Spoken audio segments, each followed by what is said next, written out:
Hey everyone, my name's Brendan Wiley. I'm the CEO here at the Topeka Zoo and Conservation Center. Today we are going to take a tour through Camp Cowabunga.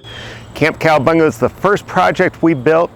It opened in 2018. It was the first project of a 2012 master plan that was done with GLMV here at the Topeka Zoo, and we think you're gonna love what you see. The experience actually starts right here with the welcome sign.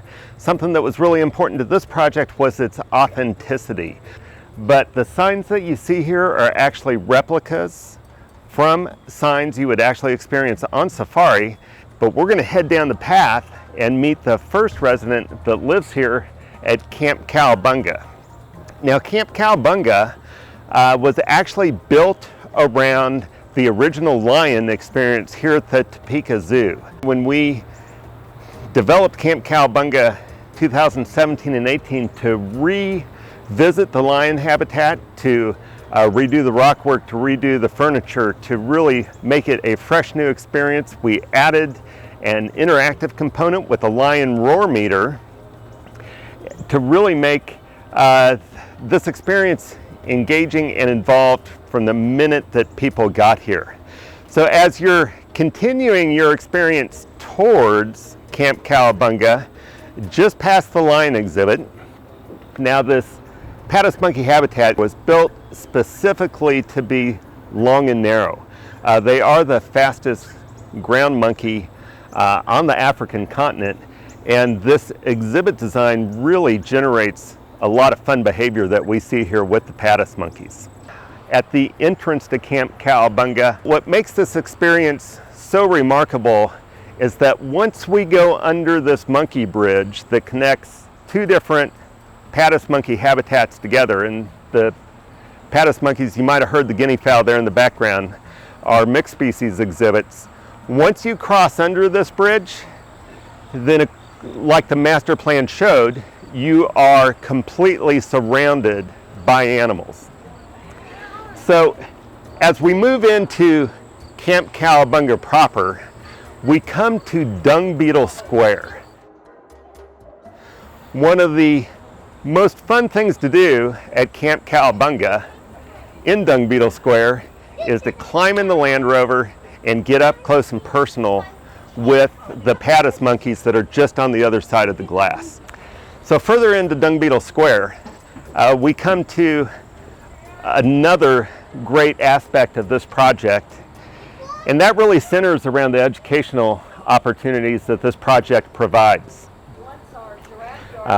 Right now, Cinda is meeting with some zoo guests at one of our interpretation stations, and if you look at kind of the rustic area where Cinda is, one of the unique things about this project is this place host to a lot of evening events here at the zoo. So the Wagasa water hole during the day is a education interpretation station. At night, it clearly doubles as a bar and the best, most wild venue here in town. So further into Dung Beetle Square, we're going to pass, of course, bronze dung beetles, and that's really going to take us to the Camp Cowabunga Lodge. From Dung Beetle Square facing the lodge, you're going to see the representation of 4 different tents. Now, of course, here we refer to them as tents. Quite clearly, they're buildings. And once you go inside the Camp Cowabunga Lodge through the Samburu tent, that's the view that we want everyone to have. So come on, let's go inside and experience the lions that live here at Camp Cowabunga.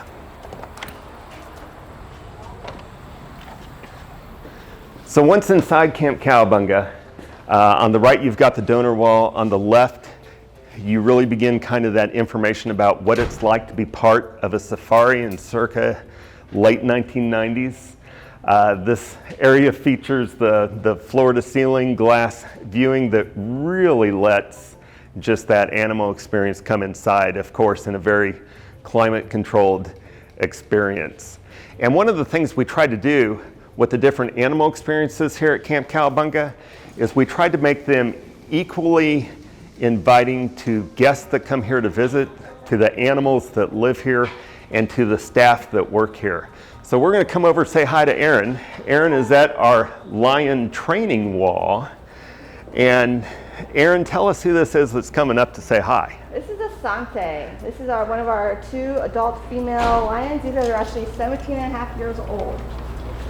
They are some of the oldest animals that currently reside here at the Topeka Zoo, but very well loved, very well cared for by our team of people that work here. And this allows us and our team and our staff to really kind of show off that relationship that the caretakers have with the animals that they work with. Just behind the training wall in the habitat itself, you'll also see another feature that's great for the lions and great for people here when we see that. We call that a lion feeding pole, and we actually use that for carcass feeding. That gives us the ability to install a carcass into the animal's habitat and really show off some of their true feeding behavior. So as we go past the lion viewing window, one of the things that we're going to walk by, it's off right now, but of course this area is wired for sound. All the sound that we recorded that's played in the Camp Cowabunga project was recorded in Africa to again give it that same authentic feel. Inside, we're actually in the Arusha tent right now. We've got viewing windows out into the outdoor Patis monkey exhibit. This is actually one of the best vantage points to see the monkeys interact on the Land Rover with the people that are inside the Land Rover. We also have an indoor day room for the Patis monkeys to spend in inclement weather, and behind the day room is actually where the Patis holding is. They have been such a dynamic species here to work with. They seek interaction from the guests that are here, and just a lot of fun. So we're actually going to go down, we're going to go past the lions again and see the painted dogs. As we go past, I do want to take the time to point out that this area does have a catering kitchen attached to it. We do use both the indoor space and the outdoor space here for private events. Just on the other side, you'll see a second bar, refrigerators, and prep area that caterers can back right up to, unload, come in, and prepare their meals. So as we go through Camp Cowabunga, you'll notice that the theming of the project was just absolutely crucial to this project. This was really our first experience here at this zoo, developing and designing a project that worked with a professional interpretive design firm. GLMV made a connection for us to Studio Tectonic out of Boulder, Colorado. Studio Tectonic obviously having ties to the Denver Zoo back in the day.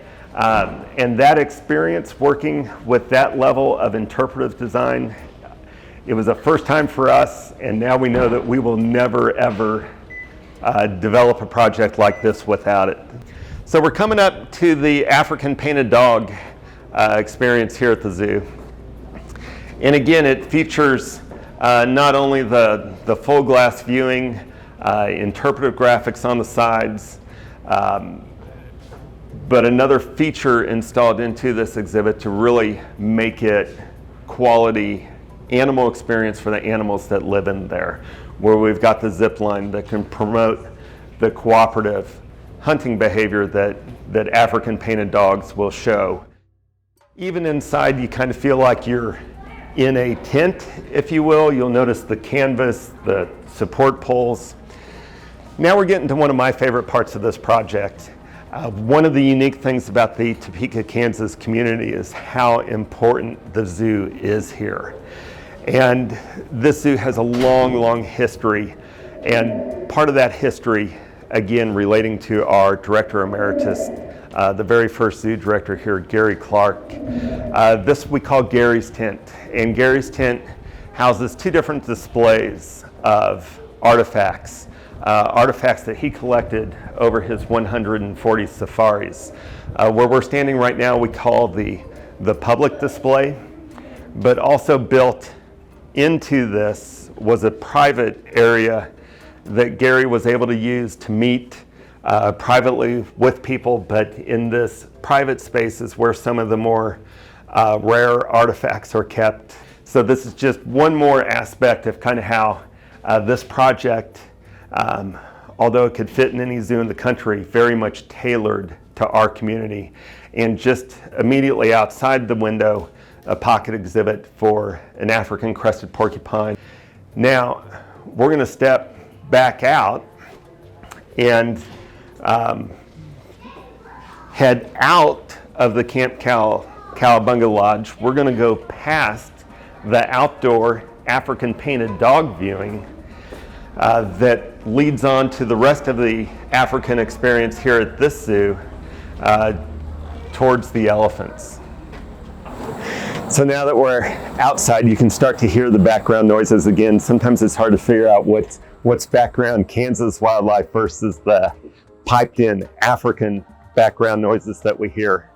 We're going to go past the outdoor African painted dog habitat, which is going to take us to an area that's similar to the lion space, provides another training opportunity for us to work with the animals that live here, to work with them on public view, so that the guests can really see that type of relationship that our staff maintains here with the animals. When you enter Camp Cowabunga, you come through an archway to get there. When you exit, we do the same thing. And of course that sign reminding all that come here that safari is in fact a state of mind. And here in Topeka, Kansas at the Topeka Zoo and Conservation Center, you can always come immerse yourself in that safari experience while you're learning about wildlife, connecting to the environment, and making a difference for wildlife in wild places. Right now we're standing at the edge of the Camp Cowabunga experience, the site of our newest master plan project. We're about 1 month into construction on a new giraffe mixed species habitat that is going to wrap around Camp Cowabunga. Off in the distance you can see the site where the new giraffe housing facility will be built. Next to it, a 4,000 square foot hoofstock barn. When this area is done, there'll be a slightly more than 3-acre outdoor savanna type habitat that will wrap around Camp Cowabunga, feature giraffe, gazelles, antelope, large birds, and really complete that original experience where when you're right here at Camp Cowabunga in Dung Beetle Square, you will be completely surrounded by animals.